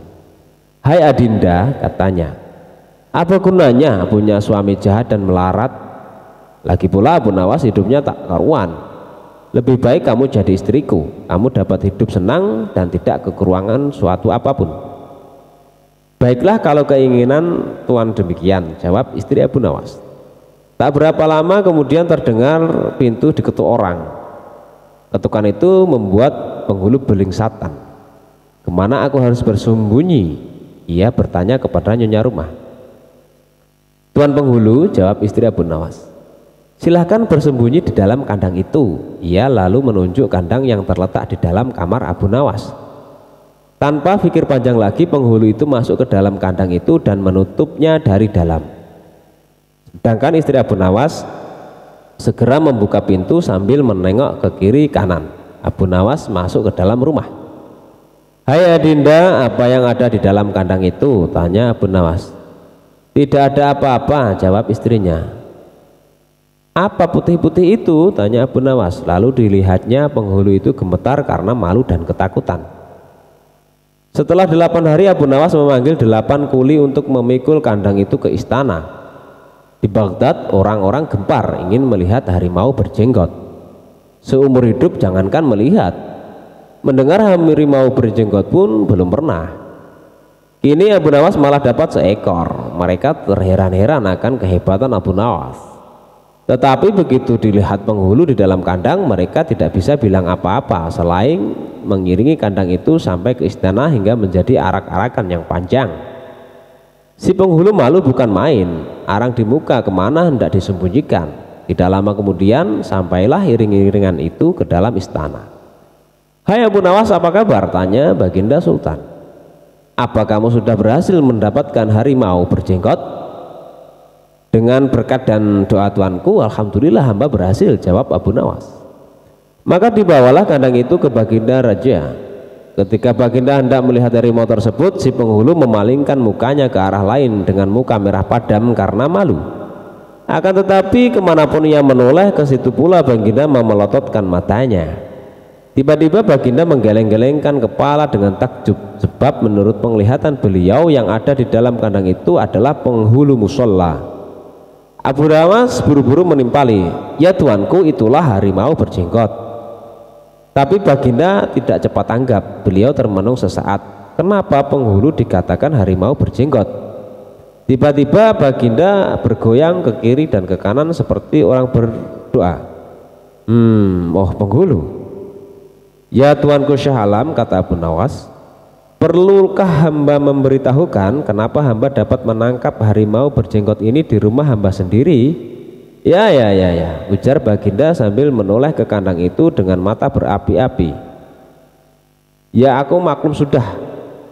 Bukan main murka Baginda kepada penghulu itu, sebab ia yang semestinya menegakkan hukum, ia pula yang melanggar dan ia telah berkhianat.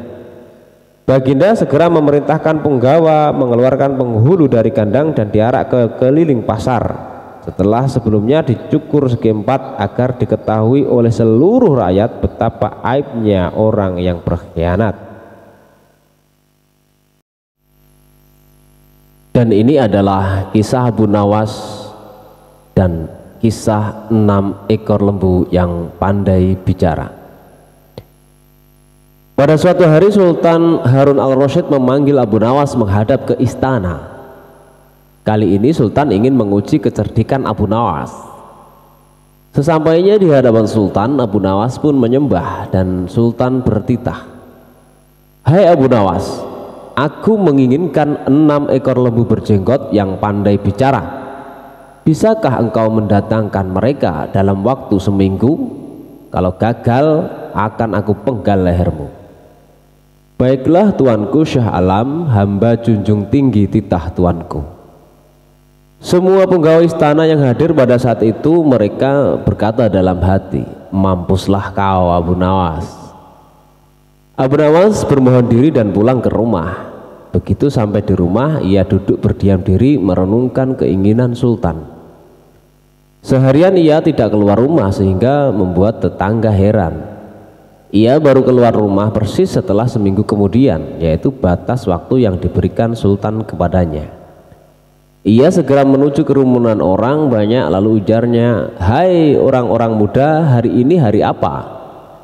Orang-orang yang menjawab benar akan dia lepaskan, tetapi orang-orang yang menjawab salah akan ia tahan.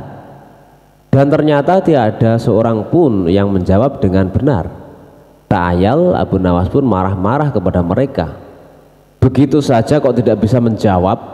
Kalau begitu mari kita menghadap Sultan Harun al-Rasyid untuk mencari tahu kebenaran yang sesungguhnya. Keesokan harinya balairung istana Baghdad dipenuhi warga masyarakat yang ingin tahu kesanggupan Abu Nawas membawa 6 ekor lembu berjenggot. Sampai di depan Sultan Harun al-Rasyid, ia pun mengaturkan sembah dan duduk dengan khidmat.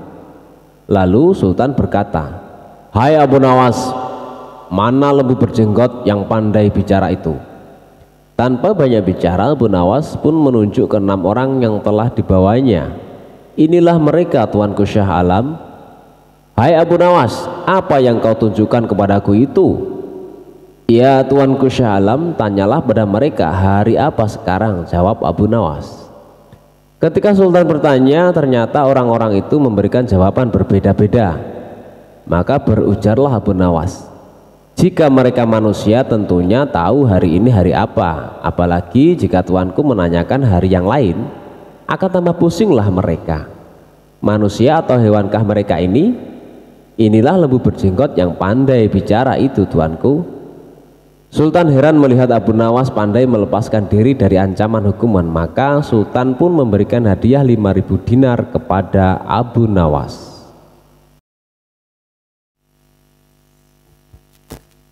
Kisah Abu Nawas hukum berdasarkan mimpi.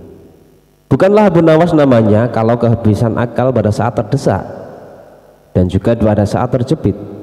Meskipun dikelilingi pembesar-pembesar kerajaan, tapi tetap saja akalnya main demi menunjukkan kebenaran ke semua orang. Salah satu kisahnya adalah ketika Abu Nawas harus menghentikan sepak terjang sang hakim yang tidak adil sama sekali, yaitu hukum berdasarkan mimpi. Pada suatu sore, Abu Nawas tampak sedang mengajar murid-muridnya dan datanglah 2 orang tamu yang datang ke rumahnya. Yang pertama adalah wanita penjual qahwa, sedangkan yang satunya adalah seorang pemuda berkebangsaan Mesir. Wanita tua itu berkata hanya beberapa kata saja, kemudian diteruskan oleh pemuda Mesir. Setelah mendengar pengaduan mereka, Abu Nawas menyuruh murid-muridnya untuk menutup kitab mereka. "Sekarang pulanglah kalian dan ajaklah teman-teman kalian datang kepadaku pada malam hari ini sambil membawa cangkul, penggali, kapak, dan martil serta batu," ujar Abu Nawas. Meskipun para murid merasa heran dengan perintah gurunya, namun mereka tetap patuh dengan perintah sang guru. Pada malam harinya mereka datang ke rumah Abu Nawas dengan membawa peralatan yang diminta oleh sang guru. Pada malam tiba, lalu Abu Nawas memerintahkan mereka untuk merusak rumah Tuan Qadi yang baru saja terpilih. Abu Nawas juga menegaskan bahwa mereka harus merobohkan rumah tersebut, bahkan kalau ada yang menghalangi haruslah mereka lawan. Setelah mendapatkan arahan dari Abu Nawas, para muridnya langsung menuju rumah Tuan Qadi. Mereka menghancurkan rumah Tuan Qadi dengan kalap. Masyarakat sekitar yang melihat ulah mereka merasa heran, dan mereka tidak berani mencegah sama sekali. Melihat rumahnya dirusak, Tuan Qadi marah besar namun tak berdaya. siapa yang menyuruh kalian merusak rumahku?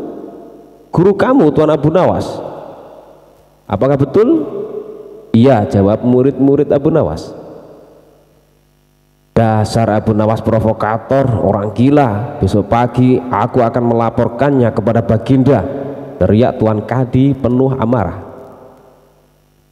Dan benar saja pada keesokan harinya Tuan Kadi mengadukan kejadian malam itu, sehingga Abu Nawas dipanggil agar menghadap sang raja.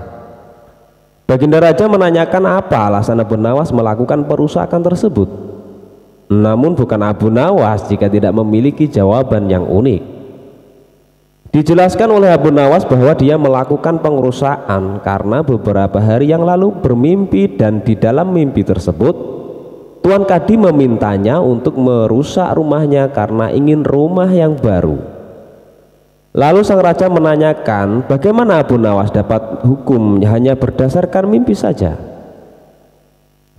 Mendengar pertanyaan itu, Abu Nawas dengan tenang menjawab, hamba juga memakai hukum Tuan Kadi yang baru ini, tuanku.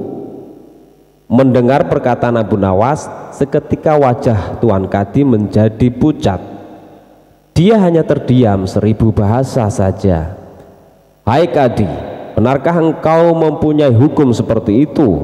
Tanya sang raja. Tapi Tuan Kadi tiada menjawab, wajahnya nampak pucat dan tubuhnya gemetaran karena takut. Kemudian Abu Nawas diminta untuk menjelaskan dengan tenang. Abu Nawas kemudian menceritakan bahwa ada seorang pemuda Mesir datang dengan harta melimpah ruah. Namun kemudian dia bermimpi menikah dengan anak Tuan Kadi. Dia memberikan mas kawin yang sangat banyak. Lalu mimpi itu cepat menyebar dan sampai ke telinga Tuan Kadi. Lalu Tuan Kadi memanfaatkan mimpi itu dengan meminta harta pemuda itu untuk mas kawin anaknya. Padahal itu hanyalah mimpi belaka, sedang menurut Tuan Kadi itu harus dilakukan, sehingga pemuda itu pun akhirnya jatuh miskin. Setelah cross check dengan mendatangkan pemuda Mesir itu, akhirnya raja sadar jika Kadi yang ditunjuknya itu adalah orang yang zalim. Kemudian raja memberikan hukuman mengambil harta Kadi dan diberikan kepada pemuda Mesir tersebut. Lalu kemudian Tuan Kadi dijebloskan ke dalam penjara karena telah berbuat zalim dan menyalahgunakan wewenang.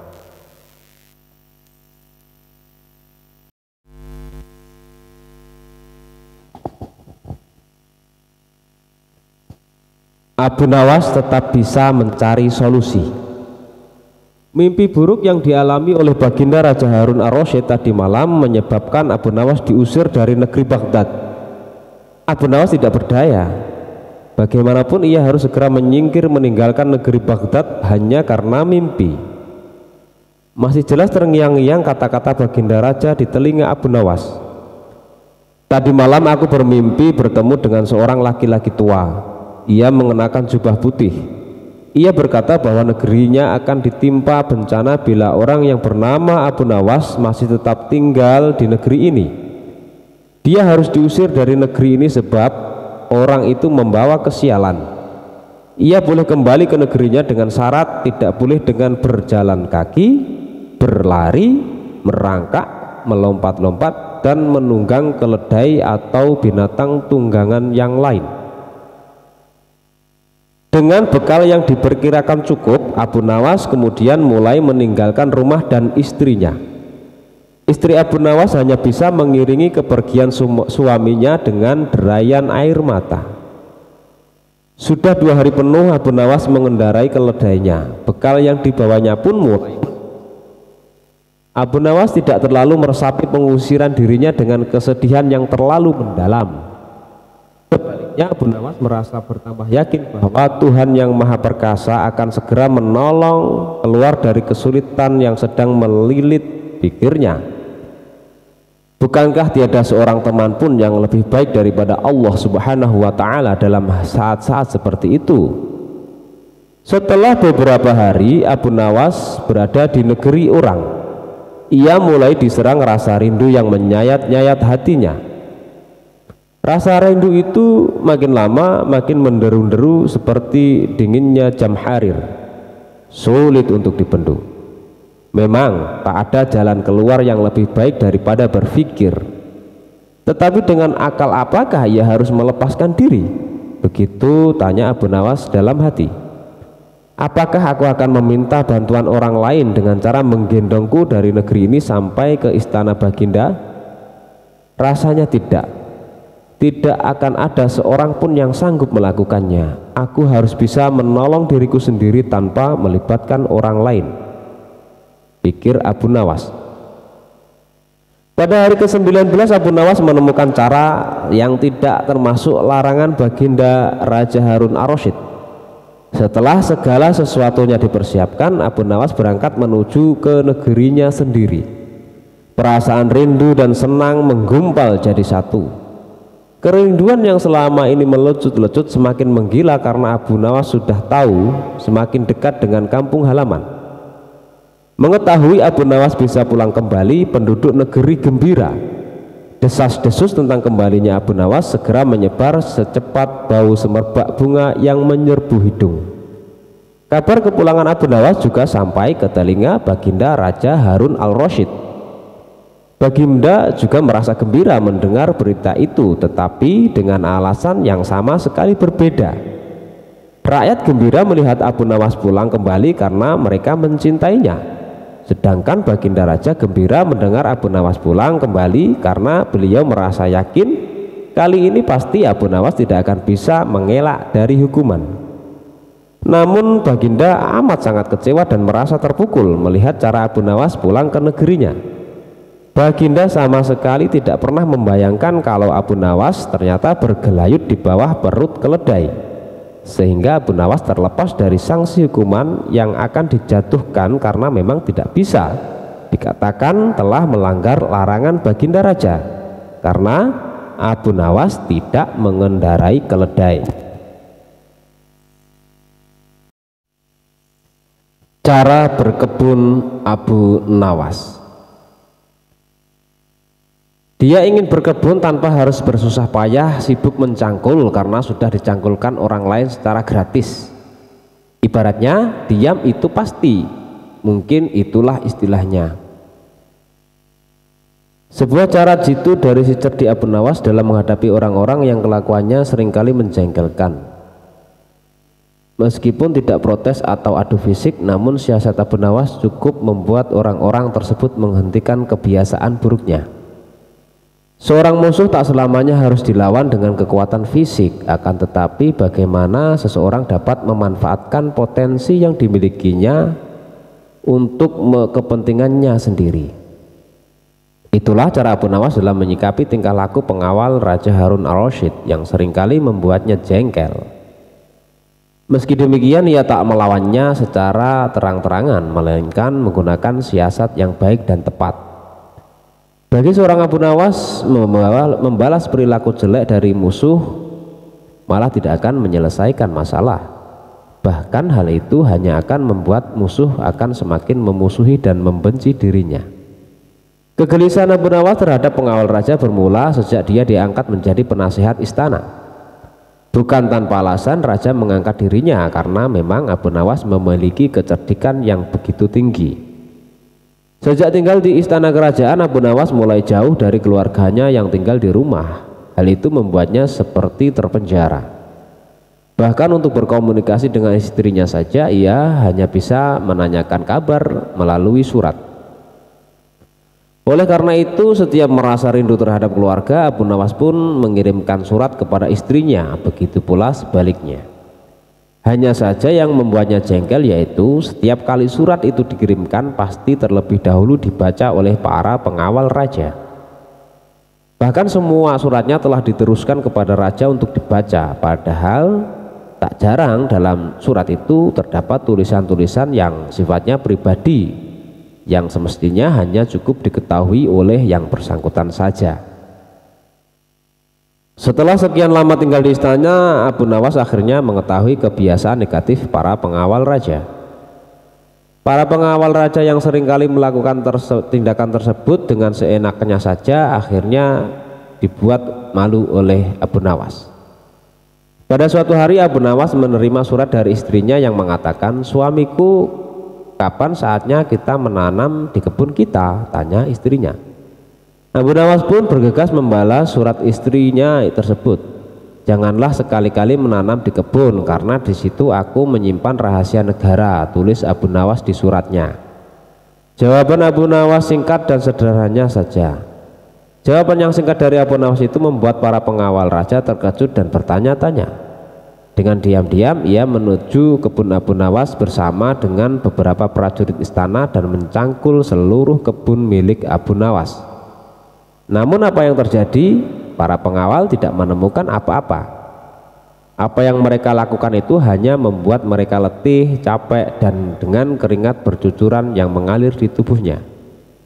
Pada keesokan harinya istri Abu Nawas mengabarkan kejadian di kebun mereka melalui surat sebagaimana biasanya, tetap disensor oleh para pengawal raja tadi. Begini isi suratnya. Suamiku kemarin beberapa prajurit dan pengawal raja datang ke rumah serta menggali setiap sudut di kebun kita, terang istri Abu Nawas. Surat balasan pun dilayangkan. Nah, sekarang kebun kita sudah dicangkuli dan kita siap menanaminya, jawab Abu Nawas dalam suratnya. Istri Abu Nawas kini dapat memulai menanam di kebun tanpa harus bersusah payah mencangkul. Sementara itu, surat balasan itu sempat dibaca oleh pengawal raja dan raja sendiri. Raja merasa kecewa atas apa yang telah dilakukan oleh pengawalnya. Raja menilai bahwa para pengawalnya tidak bisa memberikan berita yang akurat, dan akibatnya raja memberhentikan mereka sebagai pengawal raja. Keputusan raja tersebut disambut gembira oleh Abu Nawas. Ini surat-surat yang ia kirimkan ke istrinya maupun surat-surat istri untuk dirinya aman terkendali, tak pernah dibaca lagi oleh pengawal raja. Nah, itulah teknik baru cara berkebun, tentu saja model ala Abu Nawas. Kisah Abu Nawas mendapatkan peringatan dari orang aneh. Suatu hari Abu Nawas dipanggil oleh baginda Raja Sultan Harun al-Rasyid. Abu Nawas, kata baginda Raja Harun al-Rasyid memulai pembicaraan. Daulat Paduka yang mulia, kata Abu Nawas penuh ta'zim. Aku harus berterus terang kepadamu bahwa kali ini engkau kupanggil bukan untuk kupermainkan atau kuperangkap, tetapi aku benar-benar memerlukan bantuanmu, kata baginda bersungguh-sungguh. Gerangan apakah yang bisa hamba lakukan untuk Paduka yang mulia? Tanya Abu Nawas. Ketahuilah bahwa beberapa hari yang lalu aku mendapat kunjungan kenegaraan dari negeri sahabat. Kebetulan rajanya beragama Yahudi. Raja itu adalah sahabat karibku. Begitu dia berjumpa denganku, dia langsung mengucapkan salam secara Islam, yaitu Assalamualaikum. Aku tak menduga sama sekali. Tanpa pikir panjang aku menjawab sesuai dengan yang diajarkan oleh agama kita, yaitu kalau mendapat salam dari orang yang tidak beragama Islam, hendaklah engkau menjawab wassalamualaikum, yang artinya kecelakaan bagi kamu. Tentu saja dia merasa tersinggung. Dia menanyakan mengapa aku tega membalas salamnya yang penuh doa keselamatan dengan jawaban yang mengandung kecelakaan. Saat itu sungguh aku tak bisa berkata apa-apa selain diam. Pertemuanku dengan dia selanjutnya tidak berjalan dengan semestinya. Aku berusaha menjelaskan bahwa aku hanya melaksanakan apa yang dianjurkan oleh ajaran agama kita, tetapi dia tidak bisa menerima penjelasanku. Aku merasakan bahwa pandangannya terhadap agama Islam tidak semakin baik, tetapi malah sebaliknya. Dan sebelum kami berpisah, dia berkata, rupanya hubungan antara kita mulai sekarang tidak semakin baik, tetapi sebaliknya. Namun bila engkau mempunyai alasan lain yang bisa aku terima, kita akan tetap bersahabat, kata baginda menjelaskan dengan wajah yang amat murung. Oh, kalau itu persoalannya, mungkin hamba bisa memberikan alasan yang dikehendaki raja sahabat Paduka itu yang mulia, kata Abu Nawas meyakinkan baginda. Mendengar kesanggupan Abu Nawas, baginda amat sangat riang gembira. Beliau berulang-ulang menepuk pundak Abu Nawas. Wajah Baginda yang semula gundah gulana seketika itu berubah secerah matahari di pagi hari. Cepat katakan wahai Abu Nawas, jangan biarkan aku menunggu, kata Baginda tak sabar. Baginda yang mulia, memang sepantasnya lah kalau Raja Yahudi itu mengaturkan ucapan salam keselamatan dan kesejahteraan kepada Baginda. Karena ajaran Islam memang menuju keselamatan dari siksa api neraka dan kesejahteraan. Sedangkan Raja Yahudi itu tidak tahu Baginda adalah orang Islam. Bukankah Islam mengajarkan tauhid, yaitu tidak menyekutukan Allah dengan yang lain, juga tidak menganggap Allah mempunyai anak. Ajaran tauhid ini tidak dimiliki oleh agama-agama lain, termasuk agama yang dianut oleh Raja Yahudi, sahabat paduka yang mulia itu. Ajaran agama Yahudi menganggap Uzair adalah anak Allah, seperti orang Nasrani yang beranggapan bahwa Isa adalah anak Allah. Maha suci Allah dari segala sangkaan mereka, tidak pantas Allah mempunyai anak.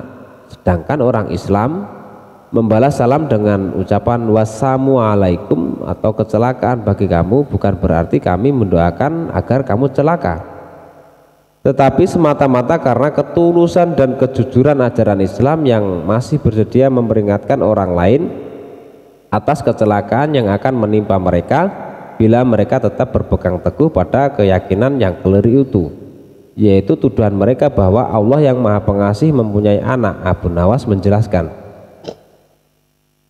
seketika itu kegundahan Baginda Raja Harun al-Rasyid sirna. Kali ini saking gembiranya Baginda menawarkan Abu Nawas agar memilih sendiri hadiah apa yang disukai. Abu Nawas tidak memilih apa-apa karena ia berkeyakinan bahwa tak selayaknya ia menerima upah dari ilmu agama yang ia sampaikan. Dan ini adalah kisah Abu Nawas dan botol ajaib. Tidak ada henti-hentinya, tidak ada kapok-kapoknya. Baginda selalu memanggil Abu Nawas untuk dijebak dengan berbagai pertanyaan ataupun dengan tugas-tugas yang sangat aneh. Hari ini Abu Nawas juga dipanggil ke istana. Setelah tiba di istana, Baginda Raja menyambut Abu Nawas dengan sebuah senyuman. Akhir-akhir ini aku sering mendapat gangguan perut, kata tabib pribadiku. Aku kena serangan angin, kata Baginda Raja memulai pembicaraan. Ampun tuanku, apa yang bisa hamba lakukan hingga hamba dipanggil? Tanya Abu Nawas. Aku hanya menginginkan engkau menangkap angin dan memenjarakannya, kata Baginda. Abu Nawas hanya diam, tak sepatah kata pun keluar dari mulutnya. Ia tidak memikirkan bagaimana cara menangkap angin nanti, tetapi ia masih bingung bagaimana cara membuktikan bahwa yang ditangkap itu memang benar-benar angin. Karena angin tidak bisa dilihat, tidak ada benda yang lebih aneh dari angin. Tidak seperti halnya air, walaupun tidak berwarna tetapi masih bisa dilihat, sedangkan angin tidak bisa dilihat. Baginda hanya memberi Abu Nawas waktu tidak lebih dari 3 hari. Abu Nawas kemudian pulang membawa pekerjaan rumah dari Baginda Raja. Namun Abu Nawas tidak begitu sedih karena berpikir sudah merupakan bagian dari hidupnya, bahkan merupakan suatu kebutuhan. Ia yakin bahwa dengan berpikir akan terbentang jalan keluar dari kesulitan yang sedang dihadapi. Dan dengan berpikir pula ia yakin bisa menyumbangkan sesuatu kepada orang lain yang membutuhkan, terutama orang-orang miskin. Karena tidak jarang Abu Nawas menggondol sepundi penuh uang emas hadiah dari Baginda Raja atas kecerdikannya. Tetapi sudah 2 hari ini Abu Nawas belum juga mendapatkan akal untuk menangkap angin, apalagi memenjarakannya. Sedangkan besok adalah hari terakhir yang telah ditetapkan oleh Baginda Raja. Abu Nawas hampir saja putus asa. Abu Nawas benar-benar tidak bisa tidur walau hanya sekejap. Mungkin sudah takdir, kayaknya kali ini Abu Nawas harus menjalani hukuman karena gagal melaksanakan perintah Baginda. Ia pun berjalan gontai menuju istana. Di sela-sela kepasrahannya kepada takdir, ia ingat sesuatu, yaitu kisah Aladin dan lampu wasiatnya. Bukankah jin itu tidak terlihat? Abu Nawas bertanya kepada diri sendiri. Ia berjingkrak girang dan segera berlari pulang. Sesampai di rumah, ia secepat mungkin menyiapkan segala sesuatunya. Kemudian ia menuju ke istana kembali. Di pintu gerbang istana, Abu Nawas langsung dipersilahkan masuk oleh para pengawal karena Baginda sedang menunggu kehadirannya. Dengan tidak sabar, Baginda langsung bertanya kepada Abu Nawas, "Sudahkah engkau berhasil memenjarakan angin, hai Abu Nawas?" "Sudah, Paduka yang mulia," jawab Abu Nawas dengan muka berseri-seri sambil mengeluarkan botol yang sudah disumbat. Kemudian Abu Nawas menyerahkan botol itu. Baginda menimang-nimang botol itu. "Mana angin itu, hai Abu Nawas?" tanya Baginda. "Di dalam, tuanku yang mulia," jawab Abu Nawas penuh ta'zim. "Aku tak melihat apa-apa," kata Baginda Raja. "Ampun tuanku, memang angin tidak bisa dilihat. Tetapi bila Paduka ingin tahu angin, tutup botol itu harus dibuka terlebih dahulu," kata Abu Nawas menjelaskan. Setelah tutup botol dibuka, Baginda mencium bau busuk, bau kentut yang sangat begitu menyengat hidung. "Bau apa ini, hai Abu Nawas?" tanya Baginda marah.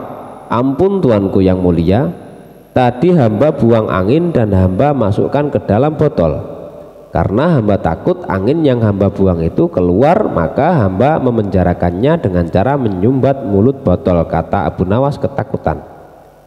Tetapi Baginda tidak jadi marah karena penjelasan Abu Nawas yang memang sangat masuk akal. Dan untuk kesekian kalinya Abu Nawas selamat dari hukuman sang raja. Dan ini adalah kisah Abu Nawas dan ibu sejati. Kisah ini mirip dengan kejadian pada masa Nabi Sulaiman alaihi salam ketika masih muda. Entah sudah berapa hari kasus seorang bayi yang diakui oleh dua orang ibu yang sama-sama ingin memiliki anak. Hakim rupanya mengalami kesulitan memutuskan dan menentukan perempuan yang mana sebenarnya yang menjadi ibu dari bayi itu. Karena kasus berlarut-larut, maka terpaksa hakim menghadap Baginda Raja Harun al-Rasyid untuk meminta bantuan. Baginda pun turun tangan. Baginda memakai taktik rayuan. Baginda berpendapat mungkin dengan cara-cara yang amat halus salah satu wanita itu ada yang mau mengalah. Tetapi kebijaksanaan Baginda Raja Harun al-Rasyid justru membuat kedua perempuan itu makin mati-matian saling mengaku bahwa bayi itu adalah anaknya. Dan pada akhirnya Baginda pun putus asa. Mengingat ada cara-cara lain lagi yang bisa diterapkan, Baginda kemudian memanggil Abu Nawas. Abu Nawas hadir menggantikan hakim. Abu Nawas tidak mau menjatuhkan putusan pada hari itu, melainkan menunda sampai hari berikutnya. Semua yang hadir yakin Abu Nawas pasti sedang mencari akal seperti yang biasa dia lakukan. Padahal penundaan itu hanya disebabkan Al-Guju tidak ada di tempat. Keesokan harinya sidang pengadilan diteruskan kembali. Abu Nawas memanggil Al-Guju dengan pedang di tangan. Abu Nawas memerintahkan agar bayi itu diletakkan di atas meja. "Apa yang akan kau perbuat terhadap bayi itu?" kata kedua perempuan itu saling memandang. Kemudian Abu Nawas melanjutkan dialog. "Sebelum saya mengambil tindakan, apakah salah satu dari kalian bersedia mengalah dan menyerahkan bayi itu kepada yang memang berhak memilikinya?" "Tidak, bayi itu adalah anakku," kata kedua perempuan itu serentak. "Baiklah, kalau kalian memang sungguh-sungguh sama menginginkan bayi itu dan tidak ada yang mau mengalah, maka saya terpaksa membelah bayi itu menjadi dua sama rata," kata Abu Nawas mengancam. Perempuan pertama girang bukan kepalang, sedangkan perempuan kedua menjerit-jerit histeris. "Jangan, tolong jangan dibelah bayi itu, biarlah aku rela bayi itu seutuhnya diserahkan kepada perempuan itu," kata perempuan kedua. Abu Nawas tersenyum lega. Sekarang topeng mereka sudah terbuka. Abu Nawas segera mengambil bayi itu dan langsung menyerahkan kepada perempuan kedua. Abu Nawas kemudian meminta agar perempuan pertama dihukum sesuai dengan perbuatannya, karena tidak akan ada ibu yang tega menyaksikan anaknya disembelih, apalagi di depan mata. Baginda Raja merasa puas terhadap keputusan Abu Nawas itu, dan sebagai rasa terima kasih, Baginda menawari Abu Nawas menjadi penasihat hakim kerajaan, tetapi Abu Nawas menolak. Dia lebih senang menjadi rakyat biasa.